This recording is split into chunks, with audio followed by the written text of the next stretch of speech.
na ginuguhit.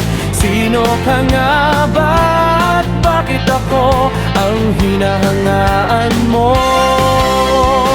Sa kabilang mundo, ang puso ay umaasang mayakap. Makita ka na di